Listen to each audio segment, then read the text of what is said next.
News first ಆಯೋಜಿಸ್ತಾ ಇರುವ ಕರ್ನಾಟಕದ ಅತಿ ದೊಡ್ಡ ಇವಿ ಎಕ್ಸ್ಪೋ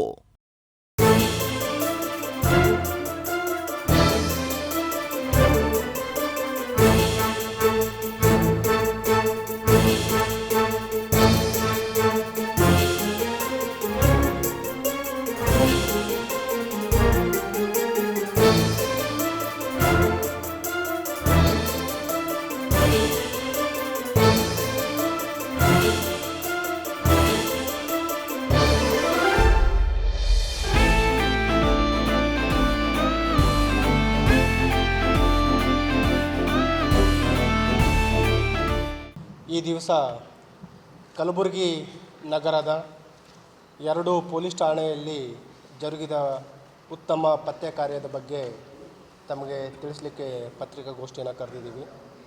ಅದರಲ್ಲಿ ಯೂನಿವರ್ಸಿಟಿ ಪೊಲೀಸ್ ಸ್ಟೇಷನ್ ಮತ್ತು ಅಶೋಕನಗರ ಪೊಲೀಸ್ ಸ್ಟೇಷನ್ಗಳಲ್ಲಿ ಒಟ್ಟು 3 ವಿವಿಧ ಪತ್ತೆ ಕಾರ್ಯಗಳು ನಡೆದಿದ್ದಾವೆ. 7 ಆರೋಪಿಗಳನ್ನು ಬಂಧಿಸುವಲ್ಲಿ ಯಶಸ್ವಿಯಾಗಿದ್ದಾರೆ. ಒಟ್ಟು ಬಂಧಿತರಿಂದ ಸುಮಾರು 26 ಲಕ್ಷಕ್ಕಿಂತ ಹೆಚ್ಚಿನ ಬೆಲೆ ಬಾಳುವ ಚಿನ್ನಾಭರಣ, ಬೆಳ್ಳಿ ಮತ್ತು ಕ್ಯಾಶ್ ಮತ್ತು ಕೃತ್ಯಕ್ಕೆ ಉಪಯೋಗಿಸಿಕೊಂಡಿರುವ ವಾಹನಗಳನ್ನು ವಶಪಡಿಸಿಕೊಳ್ಳಲು ಯಶಸ್ವಿಯಾಗಿದ್ದಾರೆ. ಹಾಗಾಗಿ ಎಂಟೈರ್ ತಂಡಕ್ಕೆ ನಾನು ಅಭಿನಂದನೆಗಳನ್ನು ಸಲ್ಲಿಸಲಿಕ್ಕೆ ಇಷ್ಟಪಡ್ತೇನೆ. ಈ 3 ಪತ್ತೆ ಕಾರ್ಯಗಳಲ್ಲಿ ಪ್ರಥಮವಾಗಿ ಯೂನಿವರ್ಸಿಟಿ ಪೊಲೀಸ್ ಸ್ಟೇಷನ್ ವ್ಯಾಪ್ತಿಯಲ್ಲಿ ಕಳೆದ ವರ್ಷ ಅಕ್ಟೋಬರ್, ನವೆಂಬರ್ ಮತ್ತು ಡಿಸೆಂಬರಲ್ಲಿ 3 ಈ ರಾಬ್ರಿ ಪ್ರಕರಣಗಳು ನಡೆದಿದ್ವು. ಆ ದರೋಡೆ ಪ್ರಕರಣಗಳಲ್ಲಿ ನಮಗೆ ಡಿಸೆಂಬರಲ್ಲಿ ಒಂದು ಪ್ರಕರಣ ಆಗುತ್ತೆ. ಅದರಲ್ಲಿ ನಮಗೆ ದೊರೆತ ಕೆಲವು ವೈಜ್ಞಾನಿಕ ಸಾಕ್ಷ್ಯಾಧಾರಗಳ ಮೇರೆಗೆ ಒಟ್ಟು 4 ಜನ ಆರೋಪಿಗಳನ್ನು ಬಂಧಿಸುವಲ್ಲಿ ಯಶಸ್ವಿಯಾಗಿದ್ದಾರೆ. ಈ ಬಂಧಿತ ಆರೋಪಿಗಳಿಂದ 3 ದರೋಡೆ ಪ್ರಕರಣಗಳು ಪತ್ತೆಯಾಗಿದ್ದಾವೆ.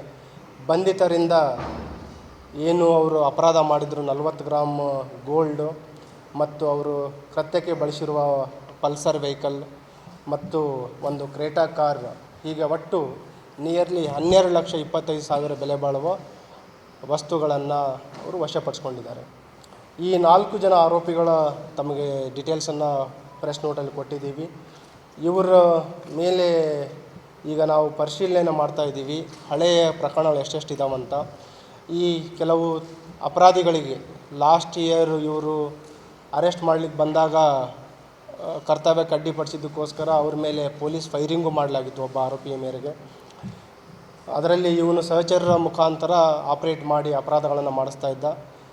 ಏನು ಪ್ರಥಮ ಅಪರಾಧ ಆಗಿದೆ ಕ್ರೈಮ್ ನಂಬರ್ 286/25, ಇದು NPS ಸ್ಕೂಲ್ ಹತ್ರ ಆಗಿರುವಂಥದ್ದು, ಶಾಬಾದ್ ರೋಡಿಗೆ. ಅದರಲ್ಲಿ 15 ಗ್ರಾಮ್ ಗೋಲ್ಡ್ ಮತ್ತು 25,000 ಕ್ಯಾಶ್ ಹೋಗಿತ್ತು. 15 ಗ್ರಾಮ್ ಗೋಲ್ಡ್ ರಿಕವರಿ ಆಗಿದೆ. ಎರಡನೇದು ಡಿಸೆಂಬರ್ಲಾಗಿರುವಂಥ ಒಂದು ಪ್ರಕರಣ 337/25, ಇದು ಜಾಫರ್ ಗುಡ್ಡ ಹತ್ರ ಆಗಿರುವಂಥದ್ದು. ಇದರಲ್ಲಿ 15 ಗ್ರಾಮ್ ಗೋಲ್ಡ್ ಚೈನ್ ಮತ್ತು ಬ್ರೇಸ್ಲೆಟ್ ರಿಂಗ್ ಟೋಟಲ್ ಹೋಗಿತ್ತು. ಅದು ಎಂಟೈರ್ 100% ರಿಕವರಿ ಆಗಿದೆ. ಇನ್ನೊಂದು ಈ ನಾಗೇನಹಳ್ಳಿ ನಮ್ಮ ವಾಜಪೇಯಿ ಲೇಔಟ್ ಹತ್ರ ಒಂದು ಅಪರಾಧ ಆಗಿತ್ತು ಅಕ್ಟೋಬರಲ್ಲಿ. ಅದರಲ್ಲಿಯೂ ಕೂಡ 10 ಗ್ರಾಮ್ ಗೋಲ್ಡ್ ಚೈನ್ ಹೋಗಿತ್ತು. ಅದು ಇಂಟ್ಯಾಕ್ಟಾಗಿ ರಿಕವರಿ ಆಗಿದೆ.